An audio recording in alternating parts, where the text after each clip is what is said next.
Prince Harry announces imminent trip to Las Vegas without Meghan Markle. Prince Harry speaks to recipients of the Diana Award. Prince Harry is set to travel to Las Vegas on May 6 to pay tribute to his mother's legacy by celebrating the changemakers of tomorrow.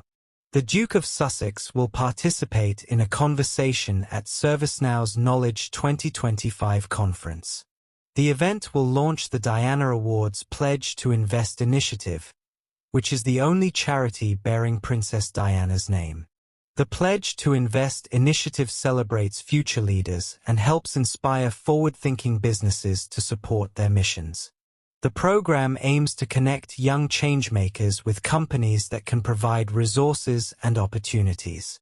Hello viewers, please remember to subscribe and click on the notifications bell icon, so you will be notified whenever we upload new cookies about the British royal family.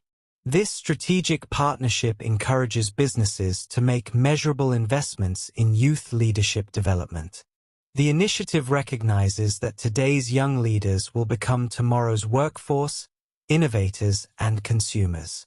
Dr. Tessy Ojo, the CEO of the Diana Award, will chair the conversation with Prince Harry at the Las Vegas event. The discussion will also include Paul Phipps, President of Global Customer Operations at ServiceNow, and two young recipients of the organization's Legacy Award. These recipients are Sikandar Sunny Khan and Christina Williams, both recognized for their exceptional leadership and social impact work. The panel brings together corporate leadership with young changemakers to discuss pathways for youth development. Khan works in artificial intelligence at Microsoft and leads the Pani project, which has constructed over 20,000 wells in Pakistan. Prince Harry knows how to push his brother's buttons as he makes deliberate dig at William. Prince Harry knows exactly how to push his brother's buttons following his surprise visit to Ukraine, an expert has claimed. Speaking to GB News, Charlotte Griffiths, editor-at-large of the Mail on Sunday, suggested the Duke of Sussex deliberately planned the trip to annoy Prince William. Prince Harry's visit to Ukraine last Thursday has reportedly left Prince William frustrated and fuming at palace officials. According to insiders, the Prince of Wales has been denied permission to make a similar trip due to security concerns, despite his keen interest. Griffiths told GB News, "That's the kind of thing that would absolutely infuriate William. And for all this talk about spare, Harry grumbles that he was the spare, but William has found it so frustrating, and has done all his life, that Harry gets special treatment he's never had. Even little things, like on his wedding day Harry was allowed to have a beard, and William was furious about it because he wanted to have a beard too. And Harry does get away with things that William simply can't. The other day, William went to Estonia because he couldn't go to Ukraine. He obviously wanted to go to Ukraine, but he couldn't for security reasons. And I'm sure he must plan these things. He must plan them to annoy his brother. I can't help but think it's deliberate. I honestly can't see it any other way." Palace sources revealed William had long hoped to visit Ukraine and was rankled by Harry's appearance there. The Prince of Wales is said to have voiced his frustration to Kensington Palace staff who urged him against traveling to the war-torn country. Security officials have firmly rejected the prospect of William visiting Ukraine, which has been under Russian invasion since February 2022. During his visit, Harry toured the Superhuman Center in Lviv, meeting adults and children injured since the war began in 2022. Prince Harry's visa could hack a lot of people off, as details set to be revealed. Commentator Carol Malone has warned that the release of Prince Harry's US visa documents could hack a lot of ordinary people off who had been refused entry to America for similar issues. Her comments come as a US court prepares to release potentially revealing documents about how Harry was granted entry to the United States despite his public admissions of past drug use. The release follows a lengthy legal battle by the Conservative Heritage Foundation to make the records public.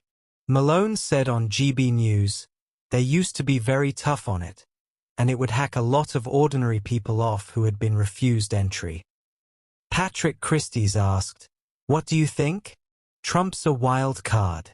He's a maverick, isn't he? So there is the potential that you might just go, 'You're out of here, Harry. You're out of here. Deport him.'" Commentator Jake Berry said, "I think Harry would go to Canada rather than come back to the UK, wouldn't he? He likes it. It's a free society. Make him go north of the border." Earlier on the show, Benjamin Butterworth said, "Donald Trump said, 'I think he's got enough problems with that wife of his without me adding to them.' We know that he's not going to look to deport him." And it was a pretty funny retort. I mean, I have to say, if the US really were to not give visas to public figures that have talked about the drug use, then half of the pop stars wouldn't be there.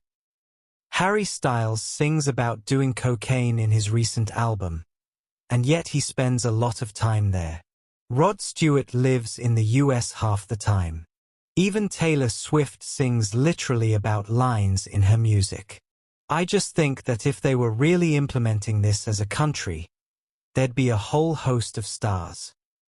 Judge Carl Nichols ordered the release after the Heritage Foundation, a right-wing think tank, filed a Freedom of Information Act request with the Department of Homeland Security. The judge ruled last month that there should be maximum disclosure as long as it doesn't violate Harry's privacy. The Department of Homeland Security will release a redacted version of Harry's application today, according to court filings. Prince Harry certainly knows a thing or two about this. One of the most famous rumors is that the Duke of Sussex is actually the son of James Hewitt, a former lover of Princess Diana. Despite the fact Diana and Hewitt did not begin their affair until 2 years after Harry was born, the theory is based on little more than the fact Hewitt and Harry share distinctive ginger hair. Harry even addressed the fake news in his memoir Spare. But he didn't say anything about his secret half-brother. Or at least the claims of an Australian man that he is actually the love child of King Charles and Queen Camilla, making his a sibling of both Harry and Prince William. That is the claim being made by Simon Charles Durante Day, 58, who now stays in Queensland. Born in Portsmouth in 1966, Durante Day was adopted at just 8 months with his new family moving to Australia. He claims to have been told by his adoptive grandmother, who worked for the late Queen Elizabeth and Prince Philip, that he was the son of Charles and Camilla. Thanks for watching. Please don't forget to like this video and drop comments. And most importantly, don't forget to subscribe and hit the notification bell so you don't miss anything.